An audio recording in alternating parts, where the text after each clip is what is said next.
Everyone, today we'll be discussing about the concept of multiplexing.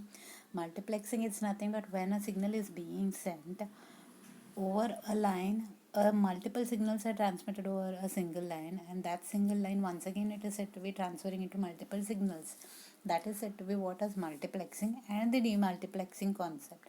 Okay, that you will be learning in this session, and you will be having the various types of multiplexing techniques which are being learned, and those it will be described one by one. Okay, let's check those. So multiplexing, as I said, a single multiple signals are said to be allow when you are said to be allowing multiple signals, there are multiple signals which are being from different systems. Okay, those it has to be transmitted over a single line, it will be transmitted, and once again the signals are said to be sent over different systems. Okay, that happens in the multiplexing technique, and it is called as the short form is being used called as the marks, where it is said to be having n input signals and many to one it will be transferred. That is said to be your multiplexing. And whereas demultiplexing is nothing but when many signals are there, okay, one signal is there, that one signal is being transfers back into a many signal. That is said to be the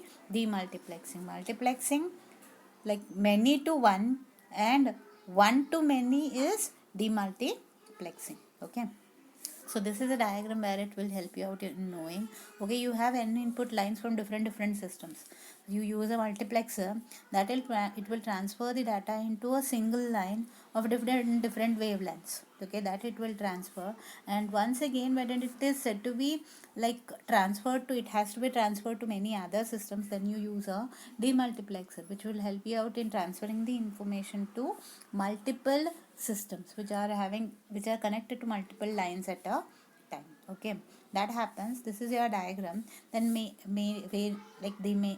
major like advantage of multiplexing is nothing but you can transfer more than one signal at a time. Okay, and it has a effective bandwidth. It's nothing but when I am transferring the information from one end to another end, the bandwidth, you receive different bandwidths of different system. Okay, then that particular multiplexer, it will help you out in transferring the information in the same bandwidth over a single line.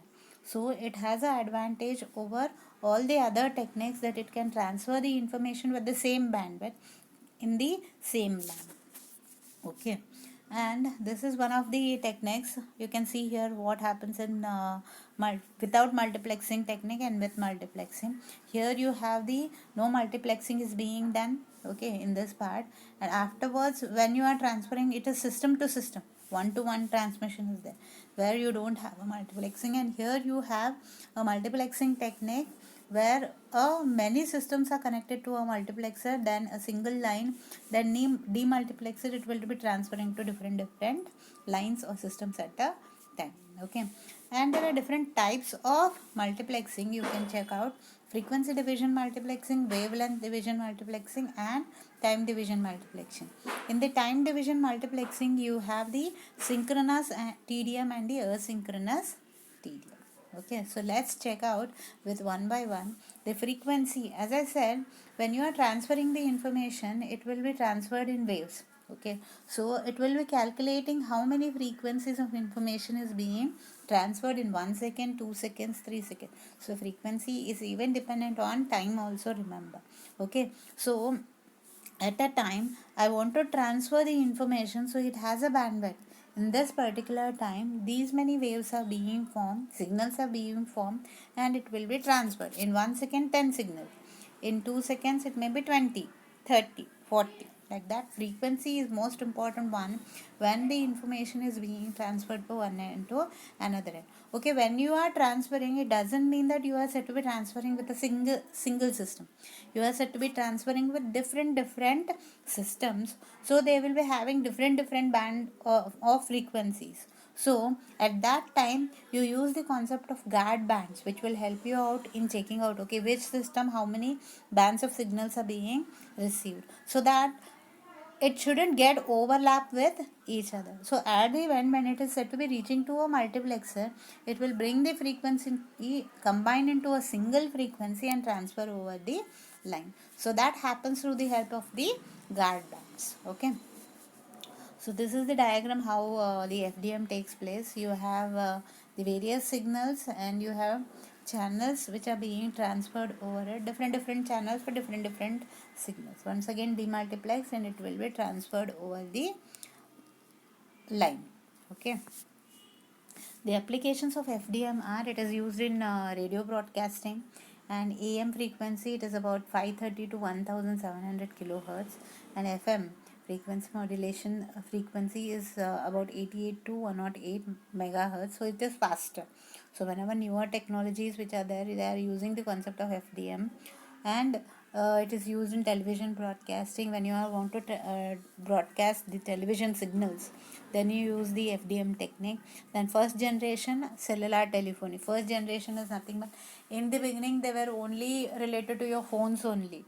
Okay, they used to transfer the information from one end to another end through the help of phones only, which carried the FDM technique only. Okay. In the FDM technique, you can check out, you have the various frequencies which were passed over the line. They are said to be combined, and once again they pass over through a single line through the help of a time. Okay, 1 second, how many signals are being passed over the line? It will be calculated, so it is said to be dependent on the time, the FDM. Okay. Here it is said to be sending signal. So when you are sending the signal, you have different bands which are combined into a single line. Okay, these are said to be the band of signals. Frequency, in these bands you have the waves. Okay, so those waves that are being carried over the line, and it will be combined over a single line, and it will be transmitted. So it is called as the sending band. Okay, and demultiplexing is nothing but, I receive the signals here. When we receive the signal, it will be bifurcated into different filters. You use the filters, you say a device which will help you out in making, okay, this signal it is from this system, another signal from another system. It will filter and it will transfer over the different lines with different frequencies. It will be transferring and it will be received over the phone. So this is said to be used only in the first generation. You have different generations which we will be learning in the future sessions or in the next sem, which will help you out in knowing the concept of what is frequency domain. And here also, as I said, demultiplexing, you have the filters, it combines the signals and it will be sending to different levels. Okay.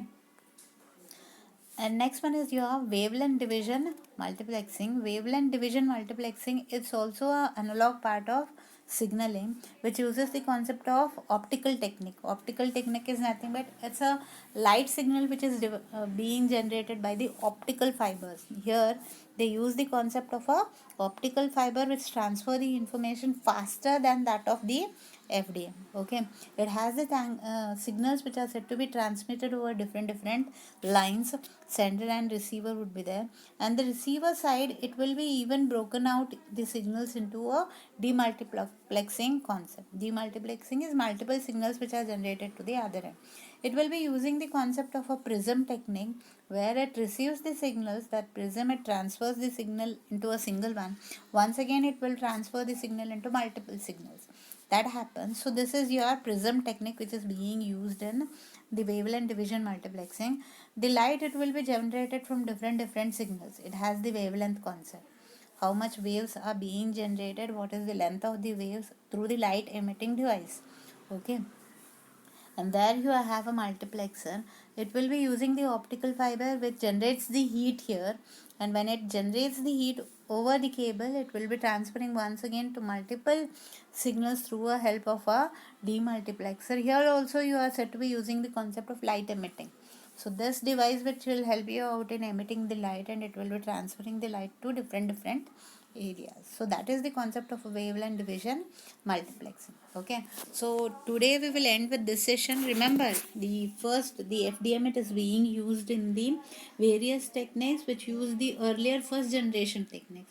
Only it is used on based or dependent on the time and frequencies generated signals. In the Wavelength division multiplexing, it uses a newer concept where it uses the concept of optical fibers, like light emitting devices, which will help you out in carrying the information to the other end through the help of the light which is generated by the prisms which are being used in between, which are called as the multiplexers and demultiplexer prisms. Okay, these two techniques which you have learned today in the concept of multiplexing. So remember what is multiplexing is. Multiplexing, it's nothing but multiple signals transferred to single is multiplexing. Single signal to multiple signals is your demultiplexing. Okay, this is the concept which you have learned today. The time division multiplexing, I will cover it in the next session tomorrow. Okay, or Monday. Okay, thank you.